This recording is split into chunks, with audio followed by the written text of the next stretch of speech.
नमस्कार मित्रांनो, लक्ष्मीच्या पावलांनी या मालिकेच्या आजच्या भागामध्ये आता काजल आणि सोहम एका रूममध्ये असतात. एकमेकांशी ते आता बोलत असतात. सोहम मात्र आता काजलवर चिडलेला असतो. तेवढ्यात आता रजनी त्यांच्यासाठी चहा वगैरे काहीतरी घेऊन येते, परंतु आता त्या दोघांना पाहते तर ह्या दोघांमध्ये नक्की असं काय सुरू होतं म्हणून ती बारकाईने अगदी लक्ष देत असते. तेव्हा आता सोहम मात्र आईकडे जेव्हा पाहतो तेव्हा सोहम तर घाबरतो, परंतु आता घाबरल्यानंतर मात्र आता रजनी पुढे येते आणि विचारते की काय रे, अरे तुमच्या दोघांमध्ये काय असं सुरू असतं, काय झालं, तुम्ही दोघी जण असं का बघतात, तुमच्या दोघात काहीतरी असं गंभीर डिस्कशन सुरू होतं की काय. काजल आणि सोहम काय झालं. तेव्हा काजल म्हणते की नाही, असंच आम्ही बोलत होतो. तेव्हा आता रजनी म्हणते की तुमच्या मुलांचं असं हल्ली काहीतरी सिक्रेट चालू असतं, त्यामुळे खरंच काही कळत नसतं की नक्की तुमच्यात काय सुरू असतं ते. म्हणजे मी नेहमी बघत असते की तुम्ही भेटलात तर काहीतरी असं फुसूर तुमच्या दोघांमध्ये सुरू असतं. तेव्हा काजल आता गंभीर असते. काजल आता खाली बघत असते तर रजनी काजलला विचारते की काजल, तुम्हाला नेहमी सांगत असतेस ना, आता सुद्धा सांग ना, अगं तो नक्की काय म्हणाला. तेव्हा आता सोहम असे म्हणतो की आई, अगं मला आमच्या नात्याला पुढे घेऊन जायचं. असं म्हटल्यानंतर मात्र आता काजलला एक वेगळंच काहीतरी तिचा गैरसमज होतो. तिला असं वाटतं की का आता सोहम आपल्या दोघांबद्दलच काहीतरी बोलतोय, म्हणजे काजल आणि तिच्या नात्याला. परंतु आता जेव्हा सोहम असे म्हणतो की आई, अनामिका आणि माझ्या नात्याला मला पुढे न्यायचं, तेव्हा आता काजलला एक वेगळाच धक्का बसतो. तेव्हा सर्व ऐकून काजलच्या डोळ्यामध्ये पाणी येतं, परंतु रजनी म्हणते की अरे वा सोहम, काय बोलतोस. आणि काजल, अगं बघ ना, अगं बघितलंस का, गेल्या 2 दिवसापासून आम्ही सर्वजण याला विचारतोय, परंतु हा तर आमच्याशी कुणाशी बोलायला तयारच नाही. आणि हेच बघ की लगेच तू त्याच्या समोर आली आणि लगेच त्याने त्याच्या मनातील पटकन सगळं काही बोलून दाखवलं. मी तुला म्हणतच होते काजल, तू नक्की त्याच्या मनातील तुझ्याशी बोलतो म्हणून, आणि खरंच त्याने त्याच्या मनातील बोलून दाखवलं. खरंच काजल, थँक्यू, तुझे आभार मानले पाहिजे. आणि तुझ्या ह्या बेस्ट फ्रेंड्स आहे ना, तुझ्याशिवाय पान सुद्धा हलत नाही बघ, दिसून येते. त्यामुळे मला असं वाटतं की आपण हा क्षण आहे ना, तो आपण कॉफी पिऊनच सेलिब्रेट करूयात. रजनी मात्र आता खूपच खुश असते, परंतु काजल मात्र नाही, नको, मला घाई आहे असं बोलून ती तेथून लगेच सोहमकडे बघत जायला निघते. त्यामुळे काजल आता अशीच निघून गेल्यानंतर रजनी सोहमला विचारते की अरे ही अशीच का निघून गेली, काय झालं असेल तिला. तेव्हा आता सोहम मुद्दा म्हणतो की आई, तिला उशीर झाला होता आणि जाऊन दे, बरं झालं ती आली, आणि तुझ्या मनात नक्की काय होतं हे तर मला समजलं. म्हणून रजनी आता खूप खुश होऊन सोहमला हे सर्व बनते, म्हणजे आज काजलमुळे मला तुझ्या मनातील जे काही आहे ते कळले. तेव्हा सोहम म्हणतो की हो, मला सुद्धा कळले. त्यानंतर आता मात्र इकडे सरोज आपल्या रूममध्ये असते आणि सरोज मात्र अद्वैतची जे काही बोललेले आहे त्या प्रत्येक गोष्टीचा आता विचार करत असते. कारण जे काही डिव्होर्स बद्दल आता ती अद्वैतशी बोललेली असते, तर अद्वैत आता सरोजला उत्तर दिलेलं असतं की पुढचं जे काही आहे तर ते ठरवण्यासाठी मात्र मला वेळ लागेल. आणि तेव्हा कला सुद्धा आता सरोजला तिने उत्तर दिलेलं आहे की जे काही आहे, कोणी कितीही आमचं नातं तोडण्याचा प्रयत्न केला तरी सुद्धा माझ्या आणि चांदेकरच्या नात्याचा बेरंग नाही होणार. या सर्वाचा विचार करून सरोज ठरवते की जखम ताजी आहे तोपर्यंत दुसरे घाव मात्र आपण करायला हवे, म्हणजे यांचं नातं तोडायला हवं, यांचा डिव्होर्स घडून आणायला हवा असं तिच्या मनामध्ये असतं. आणि जे काही जर मी लगेच केलं तर ह्या जखमेचा ठणका मात्र वाढत जाईल. वेळ निघून जाण्याच्या अगोदरच मला काहीतरी असा नवीन खेळ खेळावा लागेल. त्यामुळे सरोज लगेच आता वकिलांना फोन लावते आणि ॲडव्होकेट परांजपे आहे का, मी सरोज चांदेकर बोलते आणि उद्याच्या उद्या मला काही पेपर्स तुमच्याकडून हवे आहेत. मला माझं काम इतकं अर्जंट आहे ना, त्यामुळे सगळं काही उद्याच्या उद्या मला लागेल. तेव्हा आता वकील द्यायला तयार होता. तेव्हा आता सरोज अद्वैत आणि आता कलाचा डिव्होर्स घडून आणणार म्हणून तिला इतका आनंद होत असतो. त्यानंतर आता काजल जेव्हा घरी येते तर काजलला आता तिचं आणि सोहमचं टेन्शन असते, म्हणून ती खरंच खूप डिस्टर्ब असते. तेव्हा आता काजल घरी आली हे पाहून दिनकर लगेच उठतो आणि काजल असं म्हणतो. तेव्हा संगीता लगेच घाईने काजल जवळ येते. काजलला म्हणते, अगं काजल, अगं सांग ना माझी कला कशी आहेस. म्हणून आता लगेच ती कलाबद्दल विचारायला सुरुवात करते. अगं काजल, तेथे सर्व ठीक तर आहे ना, जावई बाप्पू आणि तिच्या सर्व ठीक तर आहे ना. संगीताला आता कलाची काळजी लागलेली असते आणि तिच्या डोळ्यातलं पाणी अजूनपर्यंत काही आता हे थांबलेलं नसतं. तेव्हा काजल अतिशय शांत असते, परंतु संगीता आता काजलला पुन्हा विचारते की काजलला नक्की काय झालं असेल, ती का बोलत नसेल. म्हणून संगीता आणि दिनकर या दोघांना आणखीन टेन्शन येते. तेव्हा संगीता आता काजलला धरते आणि तिला भानावर आणते. काजल, अगं काय झालं, कसला विचार करतेस, अगं बोल ना, मी तुला काय विचारते. तेव्हा आता काजल कुठे भानावर येते आणि म्हणते की आई अगं तू काही काळजी करू नको, तिकडे सर्व ठीक आहे. तेव्हा आता काजल म्हणते की हे बघा तायडी आणि दाजी एकदम ठीक आहे, ते एकमेकांशी बोलतात सुद्धा. तेव्हा संगीता तिला परत विचारते की काजल तू हे सर्व खरंच सांगतेस ना? तेव्हा आता काजल म्हणते की हो आई मी आता खरंच सांगणार, खोटं नाही सांगू शकत, कारण खोटं सांगण्यासाठी आता राहिलेलंच काय आहे. आणि हे बघ तायडी आणि दाजी आता एकमेकांबरोबर अगदी पहिल्यासारखं बोलतात. त्या दोघांमध्ये आता जे काही आहे ते एकदम असं झक्कास आहे. दिनकर मात्र आता काजलच्या मनात जे काही आहे ते ओळखतो. दिनकर विचारतो की काय ग तुझं काय, तुझं सर्व ठीक तर आहे ना? तेव्हा आता काजल त मम करायला सुरुवात करते. माझं काय, माझं तर सर्व ठीकच असणार असं म्हणून जाते, परंतु तिच्या डोळ्यात जे पाणी असतं तर ते पाणी मात्र आता दिनकर आणि संगीता ओळखतात. तेव्हा आता दिनकर म्हणतो की अगं काजल तुझं वागणं आणि बोलणं हे काहीतरी विचित्रच वाटते, त्यामुळे तुला हे सर्व विचारतो. तेव्हा काजल म्हणते की बाबा अहो काहीतरी काय, असं काही नाही आणि माझा फोन वाजतोय असे बोलून ती खोटं बोलून आतमध्ये येते. आणि आतमध्ये आल्यानंतर आता काजल खूप अशी रडत असते, कारण सोहम जे काही बोललेलं असतं ते काजलच्या अगदी जिव्हारी लागलेलं असतं, कारण काजल ही सोहमवर प्रेम करत असते आणि सोहम मात्र आता तिचा अगदी असा तिला लांब केल्यासारखं मुद्दाम करत असतं. काजल जे काही आता त्या सोहमच्या बोलण्याचा सर्व विचार करत असते की सोहम तिला म्हटलेलं असतो तू माझ्या नवीन या आयुष्यामध्ये माझ्या आसपास सुद्धा मला नकोय, म्हणजे मला माझ्या आणि अनामिकाच्या नात्याला पुढे घेऊन जायचं आहे. हे जेव्हा आता सोहम असं म्हणतो तेव्हा काजलच्या जिव्हारी लागते. आता सोहम इतकी आता रडत असते, कारण तिच्या रडण्याला काही आता अगदी सीमा राहिलेली नसते. खूप आता स्वतःला त्रास करत ती रडते, म्हणजे आता सोहमने तिचा विचार न करता अनामिके विचार केलेला आहे आणि हे त्याने स्पष्ट बोलून दाखवले. त्यानंतर आता सर्वजण घरातील एकत्र इकडे चांदेकरांच्या घरात जेवायला येतात. तेव्हा सरोज म्हणत असते की अगं रोहिणी बस ना, जेवण नाही करायचं का तुला? तेव्हा आता रोहिणी म्हणते की नाही ग सरोज रोहिणी, आज मात्र मला भूक नाहीये. तेव्हा आता आबा तेथे दिसत नाही म्हणून आता ही सरोज रजनीला विचारते की रजनी अगं आबा कुठे, ते दिसत नाही. तेव्हा आता रजनी म्हणून जाते की ते पळसंब्याला गेलेले आहेत. तेव्हा आता सरोज विचारते की एकटेच का? तेव्हा रजनी म्हणते की हो ते एकटेच गेले आणि मी त्यांना म्हटले होते की सोम किंवा अद्वैत या दोघांना तुमच्याबरोबर पाठवते, परंतु आबा नाही म्हटलेत आणि ते एकटेच निघून गेले आणि लवकरात लवकर त्यांना पोहोचणं तेथे गरजेचं आहे. त्यांना लवकरात लवकर तेथे पोहोचणं गरजेचं आहे आणि संकेताच्या दिशेने काहीतरी पावलं उचलायला पाहिजे असं काहीतरी ते म्हणत होते. तेव्हा आता सरोज म्हणते की बरोबर आहे, ह्या आबांचं खरंच मला खरंच काही कळत नाही, कायम त्यांच्या मनामध्ये काही ना काही सुरू असतं आणि एकट्याने तिकडे आता जाण्याची त्यांना काय गरज होती बरं? त्यावरती रजनी म्हणते की हो ना ते गेलेत म्हणून माझ्या जीवाला सुद्धा आता खरंच खूप असा घोर लागलेला आहे, परंतु अहो वहिनी मी एक काम केलं, मी आनंदला पाठवलेलं आहे त्यांच्या बरोबर त्यांच्या मागे. तेव्हा आता रजनी आता असं म्हटल्यानंतर मात्र सरोज म्हणते की हो बरं झालं, तू मात्र हे बरं केलं आणि मी राहते त्यांच्या कॉन्टॅक्टमध्ये असं जेव्हा आता सरोज म्हणते तेव्हा रजनीच्या जीवात जो येतो. परंतु आता ह्या नैना आणि रोहिणीचा काहीतरी भलता वेगळाच प्लॅन असतो, म्हणजे आता अद्वैतच्या जीवाला कलापासून कसा धोका आहे हे मात्र आता यांना दाखवायचं असतं आणि त्यांनी देवघरात काहीतरी आता करून ठेवलेले असते. तेव्हा आता रोहिणी सर्वांची वाट बघत असते की हे लोक देवघरात कधी जातील, का गेले नाही हे तर तिकडे बघत सुद्धा नाही, मग हा जो काही राडा आहे तो नक्की कधी होईल बरं? तेव्हा नैना हळूच रोहिणीला म्हणते की मॉमिनला अहो आपल्यालाच काहीतरी आता वेगळं करावं लागेल. तेव्हा रोहिणी विचारते अगं नैना काय नेमकं काय करावं लागेल बरं? तेव्हा आता नैना म्हणते की अहो तुम्हाला काहीतरी करावं लागेल आणि करा ना लवकर तुम्ही काहीतरी असं सुरू. तेव्हा मात्र आता रोहिणीने केलेल्या प्लॅन नुसार मुद्दाम तीच आता सर्वांना तिकडे देवघरात घेऊन जाण्यासाठी जोरात म्हणते की बापरे अरे बघ ना इकडे हे काय झालं अरे म्हणून सर्वजण धावत आता देवघरात जवळ येतात. देवघरामध्ये आता हे रोहिणीने काय असा तमाशा करून ठेवलेला असतो माहिती नाही आणि सर्वांसमोर ओरडून तीच आता कांगावा करते. बापरे बघा ना देवी आईची मूर्ती फिरली, म्हणजे आता ह्या बावट रोहिणीने देवी आईची मूर्ती आता अशी उलटी फिरून ठेवलेली असते आणि हा नक्की काहीतरी भयानक संकेत आहे असं मात्र ती आता दाखवते. तेव्हा मात्र सर्वजण पाहतात आणि सर्वांना तर वेगळाच धक्का बसतो आणि रोहिणी आणि नैना यांच्या अगदी मनासारखं हे घडत असतं.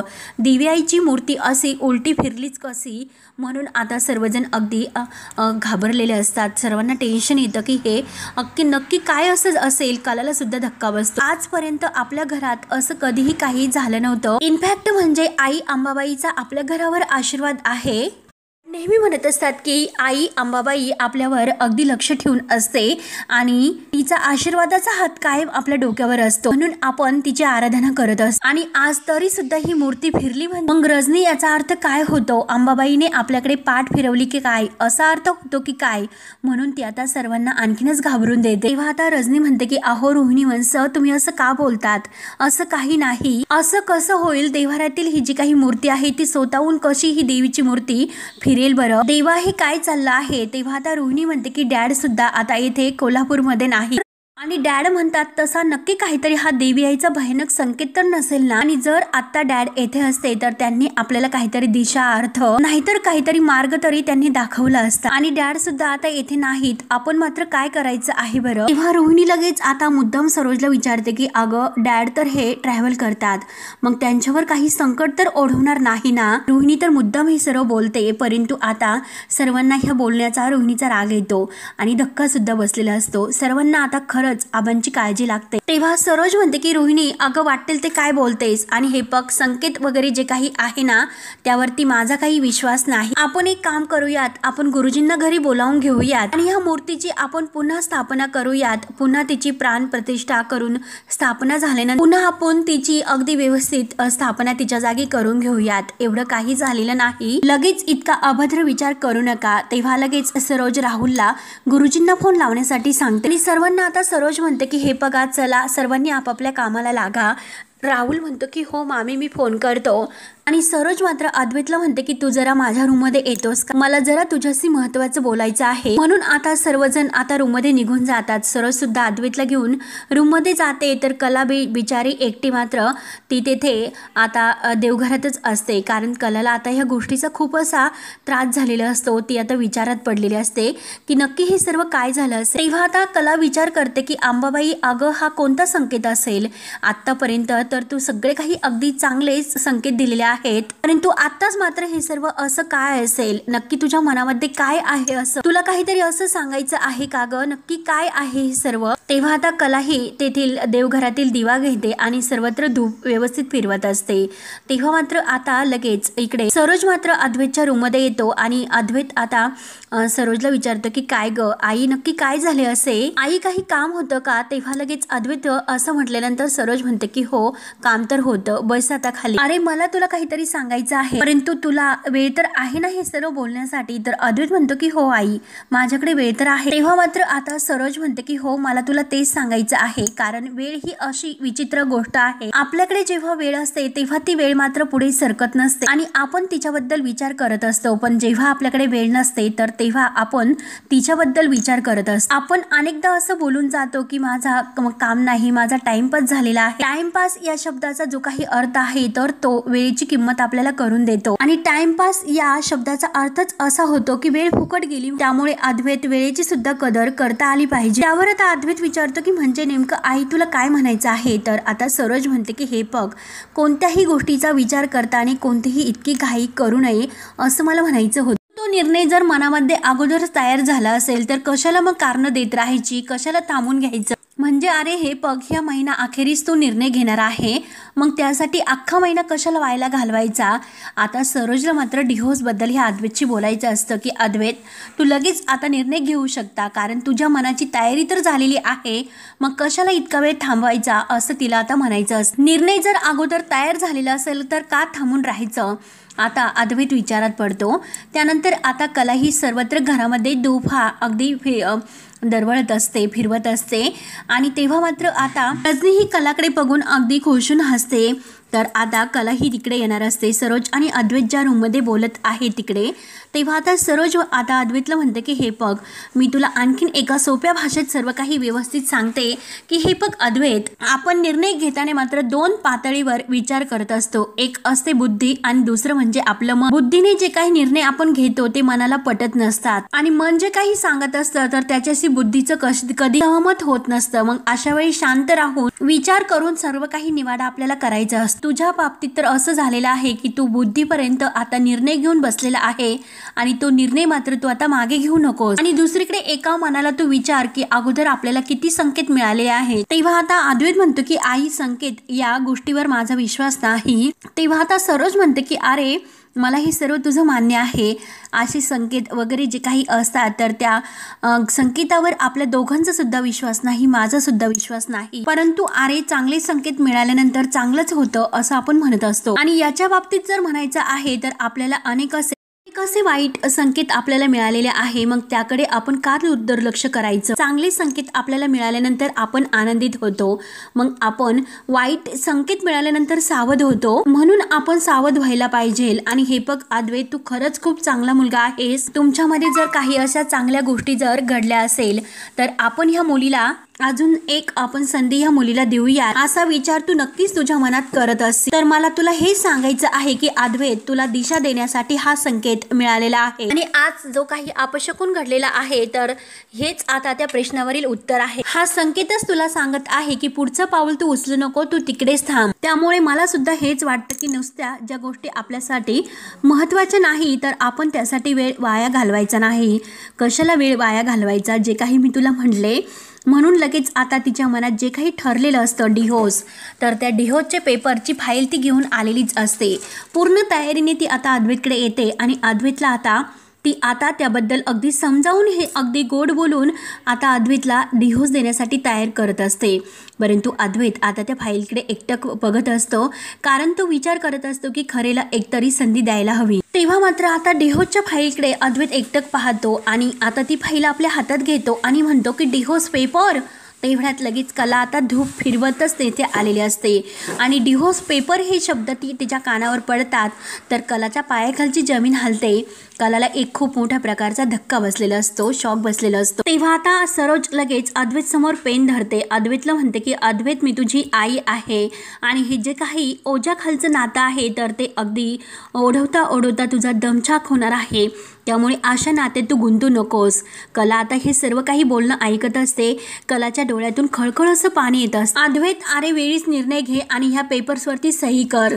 तेव्हा आता कला हे सर्व ऐकते आणि कला मात्र रडत रडत अगदी दबकत पावलाने समोर येत असते आणि तिला मात्र सरोज जे काही अद्वैतला सांगत असते ते बोलणं आता सारखं सारखं तेच आठवत असतं. तेव्हा मात्र जे काही धुपाचं भांडं असतं ती धूप जे काही देत असते तर ते भांडं मात्र कलाच्या हाती ती निरंजन पडली जाते आणि कलाच्या जे काही ती धुपाची ती अगदी धूप आहे तर पूर्णपणे जळालेला असतो आणि तो खाली पडतो आणि कला मात्र अगदी त्यावर पाय देऊन अगदी रडत जात असते. तेव्हा मात्र कलाचे पावलं मात्र जे काही काळी राख आहे तर ते सर्व आता उमटलेले असतात. तेव्हा रजनी आता हे सर्व पाहते. रजनीला हे बघून धक्काच बसतो की नक्की कलाला काय झालं असेल आणि कला तर रडत आता रूममध्ये जात असते. तेव्हा रजनी तिच्या मागे येत तिला आवाज देत असते की कला, अगं कला काय झाले. तेव्हा मात्र आता इकडे सरोज मात्र आता अद्वैतच्या हातात पेन देते आणि यावर सही कर असे म्हणत असते. परंतु आता कलाचा गैरसमज झालेला असतो की अद्वैतने सुद्धा आता त्या डिव्होर्स पेपरवर सह्या केलेल्या आहे, म्हणून ती आता धावतच गेलेली असते. रजनी धावतच येते आणि जे काही ते सर्व ते धूप सांडलेलं आहे, ती राख सर्व काही ती पाहते. तेव्हा आता रजनी जोरजोराने कला कला कला असा आवाज देत असते. अद्वैतच्या कानावर हा आवाज पडतो आणि अद्वैत ते पेपर्स खाली ठेवतो आणि लगेच बाहेर निघून येतो. तेव्हा आता सर्वजण बाहेर धावत आलेले असतात. तर सर्वजण बाहेर आल्यानंतर सर्वांना आता ते समोर जे काही कलाचे उमटलेले पावलं आहे तर ते दिसतात. तेव्हा आता रजनी म्हणते की ही कला अशी अचानक बाहेर निघून का गेली असेल आणि तिचे जे काही पावलं आहे तर ते पावलं मात्र असे बाहेर जाताना दिसतात, म्हणजे ती नक्की बाहेर गेली असेल. काय झालं असेल कलाला, नक्की असं काय झालं असेल. तेव्हा लगेच आता नैना आणि रोहिणी तर खुश होतात. नैना हळूच म्हणते की मॉम इन लॉ, अहो आता काय घडले, अपशकुन नंबर 2. त्यावर आता हे सर्व बघून अद्वैत विचारतो की रजनी काकी, अगं काय झालं. तेव्हा रजनी म्हणते की अरे कला असं अचानक असं टाकून कुठे बाहेर निघून गेली, तिला काय झाले खरंच काही कळत नाही. त्यामुळे अद्वैत, तू एक काम कर, तू तिला फोन कर बरं आणि विचार बरं ती इतक्या घाईने कुठे गेली ते. आणि एकतर उद्या पाडवा आहे आणि पाडव्याच्या दिवशी घरच्या लक्ष्मीने असं बाहेर जाणं हे खरंच खूप अशुभ असतं आणि खरंच हे माझ्या मनाला नाही पटत. म्हणून ती अंबाबाईला हात जोडते आणि हे सर्व खरंच खूप टेन्शन येण्यासारखं आहे, कारण तिची ही पावलं असे घराच्या बाहेर जाण्याच्या दिशेने आहेत आणि ही जी काही काळी तिची उलटी पावलं आहेत त्यामुळे मला कसं तरी होतंय. रजनीला आता खूप टेन्शन येते. तर अद्वैत लगेच कलाला फोन लावतो. तेव्हा आता सरोज या सर्वाचा विचार करते की म्हणजे कला येथे उभी होती, म्हणजे माझ्या रूममध्ये जे काही सुरू होतं तर ते कलासमोर अगदी स्पष्टपणे तिने ऐकलं असेल आणि तिने हे सर्व बघितलं असेल. सरोज सरोजच्या आता लक्षात येते आणि नैना आणि रोहिणी मात्र एकमेकींकडे बघून हसत असतात. परंतु रजनी बिचारीला खूप असं टेन्शन येतं. सरोजला तर आनंदच होतो की हे सर्व हिने ऐकले असन आणि त्या धक्क्याने मात्र ती निघून गेली असेल. एका अर्थाने मात्र हे तर बरंच झालं आणि हिला जर अगोदर हे सर्व कळलं असेल तर माझ्यासाठी मात्र हे सर्व सोपं होईल. रजनी अद्वैतला विचारते की अरे खरंच तिचा फोन लागला की नाही. तेव्हा रजनीला काळजी लागलेली असते कलाची. तर रजनी म्हणते अरे अद्वैतला लागला का रे फोन. तेव्हा अद्वैत काही बोलत नसतं. सरोज म्हणते की ती तिच्या इच्छेने बाहेर गेलेली आहे ना, मग तिच्या मनानेच ती परत घरी येईल. तिची काळजी करण्याचं काही कारण नाही. तिच्या वागण्याचा आपण असा नसता अर्थ कशाला लावायचा. आणि जर ह्या मुलीला सांगून जाण्याची जराही अक्कल नसेल तर फोन लावून आपण इतकं हायपर कशाला व्हायचे. तेव्हा आता सरोजच्या या बोलण्याचा सोहम रजनी यांना राग येत असतो. तेव्हा आता सरोज सगळ्यांना ऑर्डर सोडते की चला सगळ्यांनी कामाला लागा. त्या मुलीची काळजी करत बसू नका, फालतू गोष्टींकडे लक्ष देत बसू नका आणि वेळ वाया घालू नका. त्यानंतर आता इकडे कला ही धावत धावत, पायामध्ये चप्पल नसती आणि त्या अनवाणी पायाने मात्र ती धावतच अंबाबाईच्या मंदिरात येते. आणि तिला येताने मात्र आता सरोजचं जे काही अद्वैतला सांगत असणाऱ्याचं जे बोलणं आहे ते सर्व तिला आठवत असतो. त्या बोलण्याचा आता कलाला खूप असा त्रास झालेला असतो. तेव्हा ती मंदिरात येते, जोरजोराने घंटा वाजवते आणि अंबाबाईला रडतच हात जोडते आणि म्हणते की अंबाबाई का, अंबाबाई हे सर्व माझ्याच नशिबी का, अगं का हे सर्व, आणि तूच संकेत दाखवते ना. अहो जेव्हा संपलं असं सर्व मला वाटत होतं तेव्हा मात्र आशेचा किरण तूच दाखवत होती. अंबाबाई तूच सांग की आता मी काय करू, माझा संसार उद्ध्वस्त झाला ग. जेव्हा सगळं संपायचं असं वाटत होतं तेव्हा मात्र तुम्हाला आधार द्यायची आणि सावरून घ्यायची, पण आता मात्र मी काय करू, कारण सावरण्यासारखं असं काही उरलेलं नाही. का तू सर्व हे असं केलं आणि माझ्याच नशिबी हे सर्व का लिहिलंस तू अंबाबाई. आणि जर तुला माझ्या नशिबी हेच लिहायचं होतं तर तू मला हे संकेत का दिलेस. माझ्या मनामध्ये तू ह्या सर्व भावना का जिवंत केल्यास तू. आई मला उत्तर दे, आई तू मला याचं उत्तर दे. म्हणून कला आता जोरजोराने अगदी रडत असती, घंटा वाजवत असते, घंटानाद ती करत असते. तेव्हा मात्र आता कला पूर्णपणे रडून ही अगदी हे झालेली असते. तिला नक्की काय करू आणि काय नाही एक जबर शॉक तिला बसलेला असतो. कारण अद्वैत आणि सरोज हे दोघेही मिळून आता डिव्होर्स घेतात आणि सरोज आता अद्वैतला डिव्होर्स घेण्यासाठी भाग पाडते. हे मात्र आता कलाने ओळखलेलं असतं. तेव्हा तिला खूप असं वाईट वाटतं आणि देवीच्या मंदिरात ती आता घंटा वाजवजो अगदी खाली बसते. तेव्हा मित्रांनो हा भाग येथे संपतो. पुढील भागामध्ये कला जेव्हा आता घरी येते आणि अद्वैतला विचारते की का तू असं वागलास आणि सरोज मॅडमचं अगोदर हे सर्व ठरलेलं होतं तर मात्र तू काय हे सर्व माझ्याशी गिरवतोस, काय गरज होती हे सर्व आपल्यामध्ये जाणून घेण्याची. स्वतः मात्र तू डिव्होर्स पेपरवर सह्या केल्या आणि मोकळा झालास. परंतु अद्वैतला आता खूप राग येतो. अद्वैत इतका जोरात ओरडतो की चूप, मी अजून कुठेही सही केलेली नाही, कारण मला सुद्धा अजून या नात्याला एक संधी द्यायला हवी आहे आणि एक हे सर्व करण्यासाठी वेळ हवा आहे. म्हणून तो आता डिव्होर्सचे पेपर्स कलाच्या हातात देतो. तिला ते पेपर्स दाखवतो की त्याने मात्र अजूनपर्यंत त्या पेपर्सवर सही केलेली नाही असे तो तिला दाखवतो. आणि आता कला जेव्हा ते पाहते तर आता अद्वैत तिला अति आगाऊ असं म्हणतो.